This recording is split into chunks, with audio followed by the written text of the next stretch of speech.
Una sa tanan, thank you, Lord, sa blessings nga imong gihatag kanamo. Thank you, Lord, sa mga tawo nga nagapalibot kanamo. Thank you, Lord, sa imong gihatag nga privilege na soroy mini mo, Lord, sa Luzon, particularly sa Batulaw, Batangas. Usab dito sa Baclaran Church, diin dito kami nag-confess sa Don Bosco Church, diin dito kami nag prayer sa ikapito nga prayer novena para sa Mahal na Birhen, kay nagsugod mi August 30 para sa preparasyon sa birthday sa Mahal na Birhen.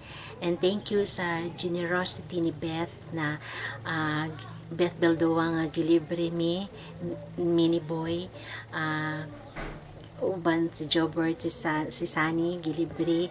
And thank you sa generosity ni Beth, ang Ginoo lang gid ang mohatag o mobalik sa imo ni ana sa tanan nimong mga kaayo nga gihatag kanamo. Then sa atong pag pilgrimage dito na naguna mi ni Beth Boy September 5 pa lang dito na sa Manila. Dito kami nagstay sa Crown Regency Hotel sa Makati. Very nice ang hotel, very nice ang room. 7,000 a day ang presyo sa room, pero libre si Beth ato na room kay iyang gigamit ang iyang pribilehiyo sa iyang Club Optima nga card, di na gihatag sa iya kato nga accommodation. Then kami na appeal sad mi kay gilibre man mi ni Beth. And then sa pag September 6 na niapa sa dito sila Ate Raquel, Ate Ampi, si Jads. Then sila Kuya Luloy, Ate Norma, si Sunny, si Jobert, si Tess, si Evelyn, si Ate Laida. And then dito pagka September 7 in the kana 3 in the morning, dito namin natapos kami sa Kabayan Hotel. Kay dito mi nag rent og van para sa Batulaw, Batangas. Then gi-request ni Ate Raquel ang iyang pag-umangkon nga si Bingbing nga may Innova na hiramon para di kami huot sa van. And then dito na nakay sa Ate Laida, Ate Raquel, si Jad, si Ate Ampi, si Tess, si Evelyn. Then dito sa Kabayan Service kami ni Kuya Lolo, Ate Norma Boy, and then Beth. Then pag-adto na namo sa Batulaw, pag-abot na mo sa place, nilampas mi og mga 2 kilometers. Then nagpangutan na mi kung asa na dapit. And then dito lang daw banda sa Evergrace. So nakaabot mi dito kay maski inani man good, maski isa sa mga wala jud nakaadto dito, wala nakatuod until naadtuan na mo na naimbawan na mo nga dito lang di ay. And then nagpasalamat mi kaya di wala na mi nakabaktas og mga 1 kilometer katong makita sa DVD video nga ang mga tao magbaktas dito kay naapay rough road daw. And then pag abutan mo dito wala na daay rough road kay gipasemento na daay ito siya katong makita sa DVD video na magbaktas gid ang mga tao ang tud makaabot sa gruto. So wala na kay gisemento na siya. Then pag abot na mo dito, nag-logbook mi, kana sa logbook, nagsulat mi sa mga names, and then ang mga things, ang mga pagkaon gibili na namo sa service kay bawal magdala og pagkaon sa gruto. And then pag abot na pababa namin sa gruto kay ang ilang gruto dito dili siya pasaka, dili pareha sa katigan nga panaog, pasaka, panaog ana no. Dito ang ilang gruto pababa siya. Then pero i-compare nimo sa Katigan, nice ang Katigan kay malamig ang klima dito sa Batulaw, katamtaman lang ang klima, dili kay siya init, di pud kay siya lamig, katamtaman lang siya. And then dito pud sa lugar nila sa Batulaw, Batangas Grotto na very organized sila, limpyo kaayo ang ang ilang place na ay agianan para sa mga disabled persons, na agianan para sa wheelchair, para ang tanang mga tao masakiton man o dili makaadto gid sa grotto mismo.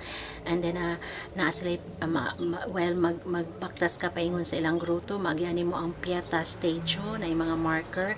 And then pag-abot dito sa grotto na sila na ay statue sa ilang mga birhen na ang pangalan is Mother of Love, Peace and Joy. Di na gihatag na nga mensahe sa mga birhen through Emma na mo ipangalan saya Mother, Love, Peace and Joy. And then makita po dito na ay healing water, dagang mga testimonies na istorya dito nga ang water nila healing water gid siya, do maski ibutang nato na medyo dili kaayo ingon nga kanang pwede ipaskatigan nga as in kusog gid kani siya ang flow dito, imo siyang kanang kaluson ibutang nimo sa plastic bottle. So naabtan na mo dito ang mga tao nga nagakuha ato nga mga water. And then naipari po dito na testimony na naayo gid siya ato nga healing water. And then nakita po namo dito na ay bato na diin ilang gi-decoration na napoy marker dito nga nakabutang sa marker nga katudi nga spot sa ang bato daw, kato nga bato last April 8, 2008 pa to na nagpakita dahil dito si St. Peter o si John Paul II during the apparition through Emma. So dito po na ilang marker niya, hindi siya pwede tumban, hindi siya pwede lakangan kay holy place siya. So kung pwede ikis ni mo siya nga kato nga bato kung naa ka dito. Then pagkahuman naabtan na mo dito ang isa ka grupo na isa ka bus sila na sila pari nga kauban si Benny de Guzman na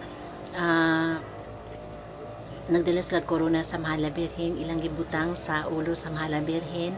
And then taon-taon na tingala ko kay nagsige makukuha og video, natingala ko ang mga tao nagkuha og ilang mga camera, tapos may nagsila picture sa Mahal na Birhen diin na makita dahil nila nga naay mga angels sa likod sa Mahal na Birhen.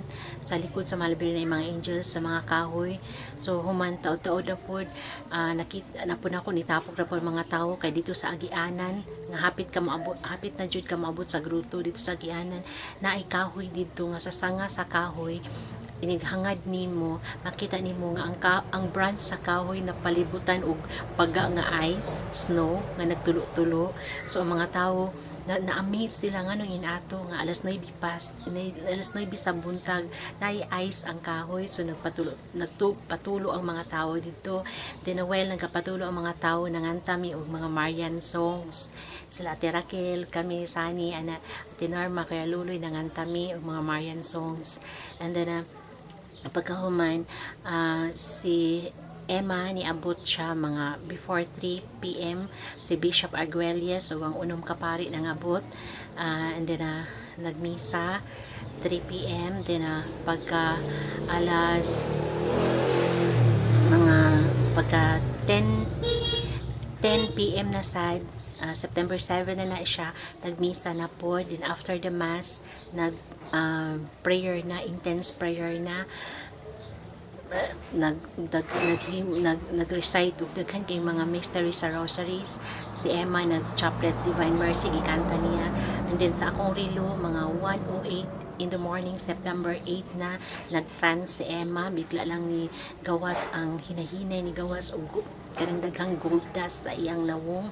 And then ang mga tao naggrabe na mga shots na nila sila kay Emma. Ako nag-video ko, di man ako siya makuhaan og video sa kanang mismo Derek sa nawong ni Emma kay ngit-ngit ang ngit-ngit siya nga kun dito sa nawong ni Emma ngit-ngit di kay maklaro. So dako man kay monitor sa harap nako dito na ko gikuhaan og kuan kay ang ilahang ang naman sa video dito nga naka-focus na hayag man kay monitor sa dito na ko nakuhaan para maklaro gid nako ang mga panghitabo.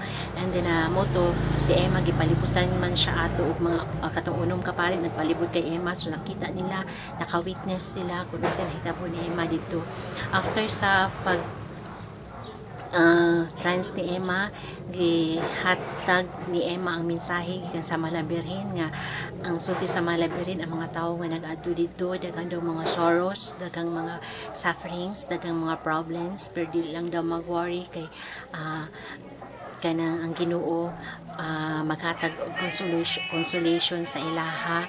And then mo to na na-apply mensahe dito na kanang mga petitions, mga intentions na gisulat namo dito, di lang daw mag problema kay i-present ni Emma o sa Malabirhin to sa Ginoo.